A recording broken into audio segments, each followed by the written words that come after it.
हम सब ने जीवन में कई कहानियाँ सुनी पढ़ी या देखी होंगी।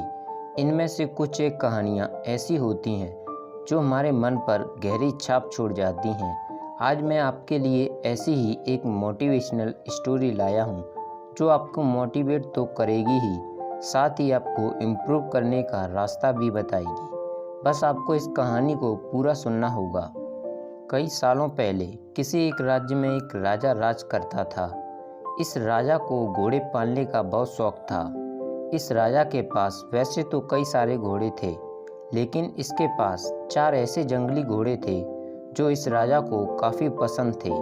राजा ने इन घोड़ों को ट्रेन करने के लिए कई ट्रेनरों को बुलवाया, मगर कोई भी इन घोड़ों को अच्छे से ट्रेन नहीं कर पाया।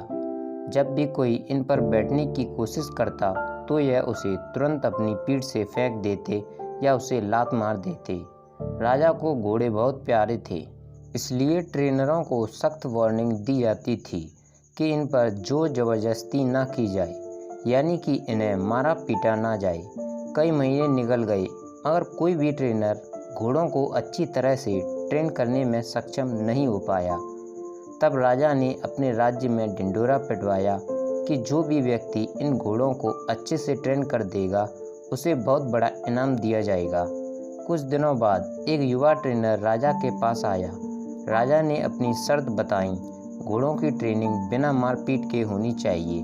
युवा ने राजा की शर्त मान ली और अपनी तरफ से भी राजा के सामने 2 शर्तें रख दीं। युवा ट्रेनर बोला, मैं आपकी हर शर्त मानने के लिए तैयार हूँ, मगर मेरी भी 2 शर्तें हैं जो आप मानो तभी मैं आपके घोड़ों को ट्रेन कर पाऊँगा। राजा ने कहा, पहले शर्तें तो बताओ। ट्रेनर बोला, पहली शर्त है कि मुझे इन घोड़ों को ट्रेन करने के लिए कुछ महीने या पूरा साल भी लग सकता है, उतना वक्त दिया जाए। और दूसरी शर्त ये है कि इन घोड़ों के खाने पीने रहने का बंदोबस्त पूरा मुझ पर छोड़ दिया जाए। राजा के पास कोई और विकल्प था नहीं। कोई भी ट्रेनर आज तक घोड़ों को ट्रेन करने में सफल नहीं हो पाया था, और अब तो नए ट्रेनर्स भी आने बंद हो गए थे। राजा ने युवा ट्रेनर की सारी शर्तें मान लीं और घोड़े उसे सौंप दिए। युवा ट्रेनर अगले दिन से ही एक बड़े से बाड़े में इन घोड़ों को लेकर गया और वहां सबको खुला छोड़ दिया। ट्रेनर बाड़े के किनारे किनारे पर दौड़ने लगा।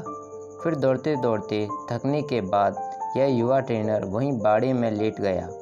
वहां से उठने के बाद उसने खुद ही घोड़ों को चारा खिलाया और पानी पिलाया। इन सब प्रक्रिया के दौरान उसने घोड़ों को नहीं बांधा था। अगले दिन भी ट्रेनर ने वही सारा काम दोहराया जो उसने पहले दिन किया था।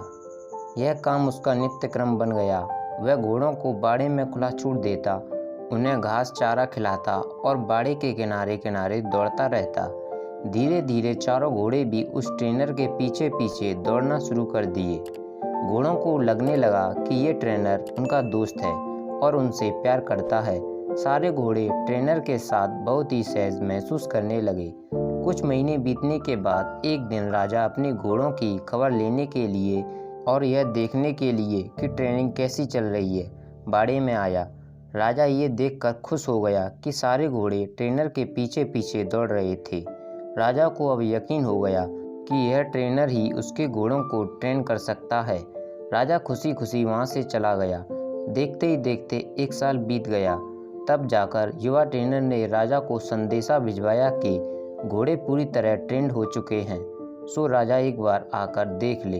राजा की हाजिरी में युवा ट्रेनर ने एक के बाद एक सभी घोड़ों की सवारी की और उन्हें मनचाही जगह पर ले जाकर दिखाया। राजा यह देखकर बहुत खुश हो गया। राजा ने युवा ट्रेनर से पूछा कि मुझे तुम बताओ कि तुमने यह कैसे किया। युवा ट्रेनर ने राजा को सारी बात समझाते हुए कहा, मैंने सबसे पहले इन घोड़ों को अपनापन महसूस कराया। इनके साथ रहकर मैंने इनको आज़ाद करके यह जताया कि मैं इनका दोस्त हूँ और मैं इनसे प्यार करता हूँ। फिर मैंने इनको खाना और पानी देकर इनके और करीब जाने की कोशिश की और इनके साथ खेलकर इन्हें सिखाने की कोशिश की। इस तरह धीरे धीरे ये मुझे अपने करीब आने देने लगे, अपनी पीठ पर बैठने देते। और फिर एक दिन ऐसा भी आया जब मुझे यह पीठ पर बिठाकर दौड़ने लगे।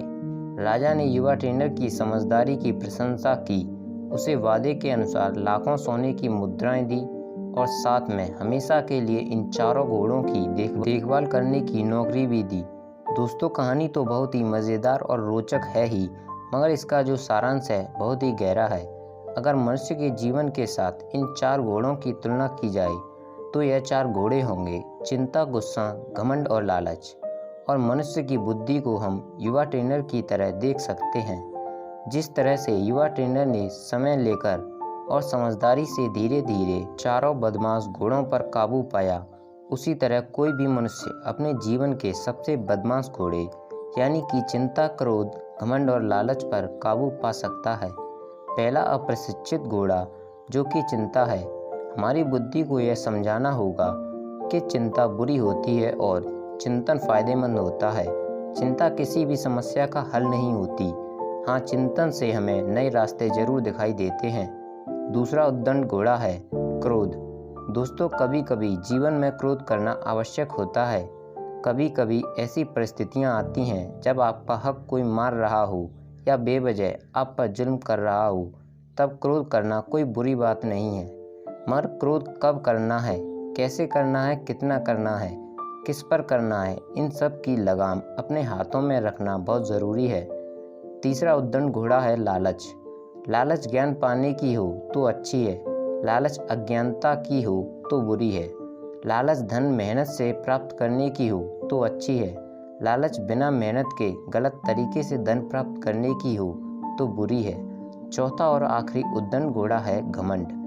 मैं यह काम कर सकता हूँ, इसे गर्व कहेंगे, और सिर्फ मैं ही इस काम को कर सकता हूँ, यह घमंड होता है।